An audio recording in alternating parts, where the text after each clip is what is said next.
dengan pidana penjara selama 11 tahun dan denda sebesar 2 miliar rupiah dengan ketentuan apabila denda tersebut tidak dibayarkan maka diganti dengan pidana kurungan selama 6 bulan. Soalnya 11 tahun ya ada masalah, itu kan tuntutan ya kan, tuntutan dari jaksa berhak menuntut suka-suka dia.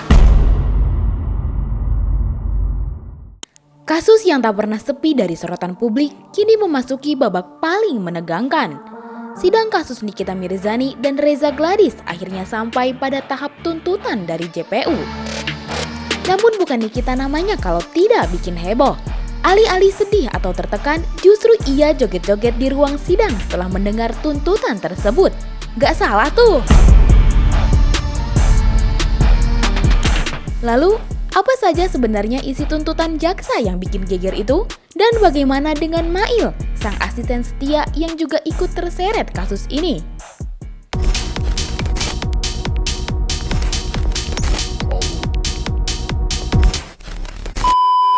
Sidang terbaru kasus antara Nikita Mirzani dan Reza Gladys akhirnya digelar pada Kamis 9 Oktober 2025.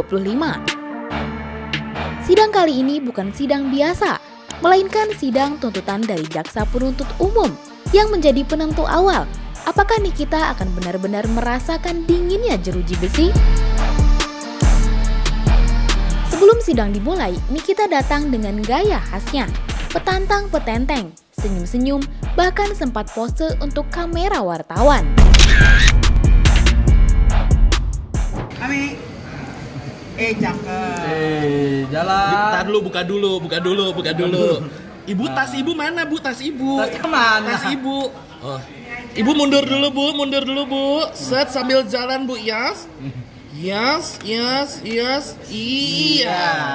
Baik, iya. Oh, bener lagi. Cakep. Makasih ya, Bu ya. Ya ditutup sendiri. Mandiri loh mak gue.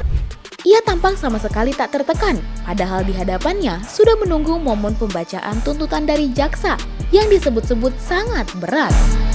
Dan benar saja, begitu sidang dimulai, ruangan langsung hening. Jaksa membacakan tuntutan dengan tegas, penjara 11 tahun dan denda 2 miliar rupiah. Tak hanya itu, barang-barang pribadi Nikita seperti handphone dan dokumen keuangan resmi disita sebagai barang bukti. Menjatuhkan pidana oleh karena itu dengan pidana penjara selama 11 tahun dan denda sebesar 2 miliar rupiah dengan ketentuan apabila denda tersebut tidak dibayarkan maka diganti dengan pidana kurungan selama 6 bulan. 3. Memerintahkan supaya terdakwa tetap ditahan. 4. Menyatakan barang bukti berupa 1. Satu buah sistem elektronik akun WhatsApp dengan nomor 081288779794 sampai dengan barang bukti dengan nomor urut 39, 1 unit handphone tipe iPhone 15 Pro Max warna silver dengan email 354650910935778 dan nomor 085217317386 seluruhnya dipergunakan sebagai barang bukti dalam perkara atas nama saksi Ismail Marzuki. 5. Menetapkan agar terdakwa membayar biaya perkara sebesar Rp5.000. Demikian surat tuntutan ini kami bacakan dan diserahkan dalam sidang hari ini Kamis tanggal 9 Oktober 2025 Jakarta 9 Oktober 2025 penuntut umum ditandatangan. Terima kasih. Suasana ruang sidang sempat menegang, namun yang terjadi justru di luar dugaan. Alih-alih menunduk dan bersedih, Nikita justru tersenyum lebar dan tampak santai. Bahkan, usai mendengar tuntutan 11 tahun penjara, ia langsung berjoget ala Velocity, gaya khas yang kerap ia pamerkan di media sosial.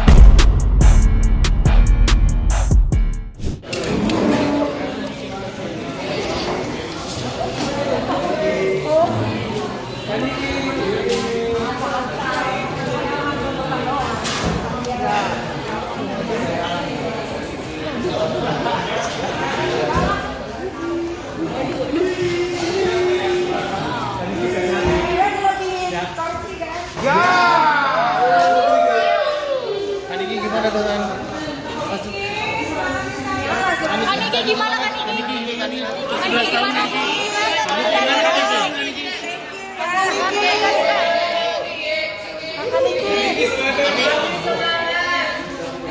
Sontak momen itu bikin geger seisi ruang sidang. Jaksa terlihat kesal, sementara para jurnalis langsung menyorot reaksi tidak biasa Nikita. Dalam pernyataan singkatnya setelah sidang, Nikita berkata kalau dirinya merasa bodoh amat dengan tuntutan yang dilemparkan oleh jaksa. Ia malah meledek jaksa yang menurutnya akan memberatkan semua tergugat dalam setiap kasus. Soalnya 11 tahun nggak ada masalah, itu kan tuntutan ya kan, tuntutan dari jaksa berhak menuntut suka-suka dia. Yang penting udah selesai nih, jaksa nggak ada nuntut-nuntut lagi ya kan, nanti tinggal bagian saya di minggu depan. Minggu depan lagi bikin nyicil sedikit-sedikit, kan dikasihnya minggu depan, nanti pulang langsung bikin pledoi lagi.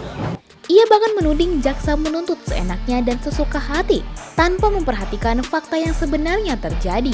Meski bersikap santai, Nikita tetap menunjukkan rasa heran terhadap proses hukum yang dijalaninya. Aku bingung itu, enggak itu, makanya gue tadi mau nanya sama yang mulia gitu, apakah boleh bikin tuntutan itu mengarang-arang? Kamu kan tuntutan kan harusnya sesuai sama BAP dan dakwaan dan sesuai fakta persidangan, tapi ditambah-tambahin gitu kan, dia udah, yang penting udah selesai. Apa aja ditambah-tambahin? Menurut Anda sih mungkin? Ini banyak banget. Kita tadi nanyain harta. JPU juga harus dicek tuh hartanya tuh.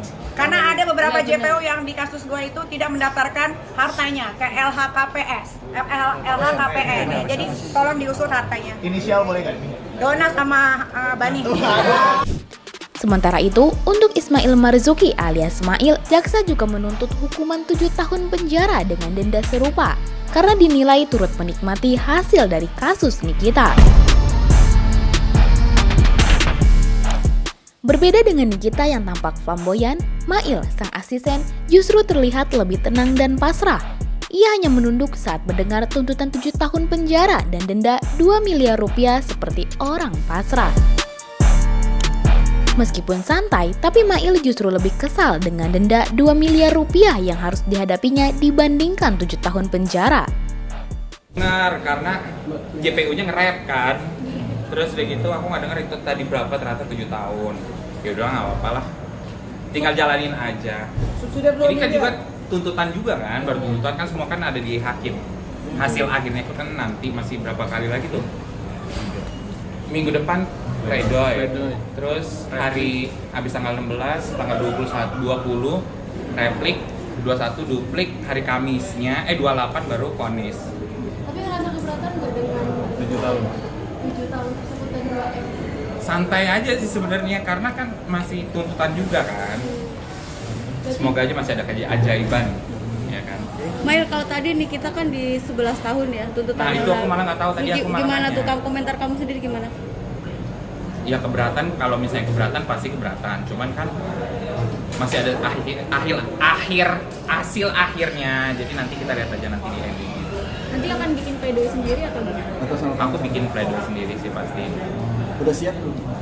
Udah siap Udah siap banget. Cuman nggak sukanya tuh kalau di calling pagi. Karena puyeng di belakang.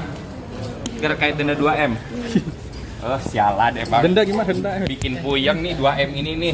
Tahu gitu kan Mail meresnya ini kan dibilang meres kan. Lepas guys. Oke. Agenda selanjutnya, sidang akan kembali digelar pekan depan dengan agenda pembacaan pledoi atau nota pembelaan dari pihak Nikita. Di sanalah, tim kuasa hukum Nikita akan memaparkan semua bantahan dan pembelaan mereka. Sidang tuntutan ini menandai babak baru dalam kisah panjang antara Nikita Mirzani, Mail, dan Reza Gladys. Namun, sebentar lagi kita akan mengetahui siapa yang dijatuhkan hukuman. Tuntutan memang sudah dibacakan dengan tegas oleh JPU untuk Nikita dan Mail. Tapi itu belum menjadi hukuman yang final. Masih ada sidang pledoi. Bagaimana menurut kamu? Apakah setelah ini Nikita benar-benar akan mendekam di penjara selama 11 tahun? Atau justru akan ada kejutan lain di ruang sidang berikutnya? Coba tulis pendapat kamu di kolom komentar ya. Jangan lupa subscribe, like, dan share video ini supaya makin banyak yang tahu sisi lain dari berita yang viral. Sampai jumpa di Kupas Tuntas berita hiburan selanjutnya. bersama Iginu.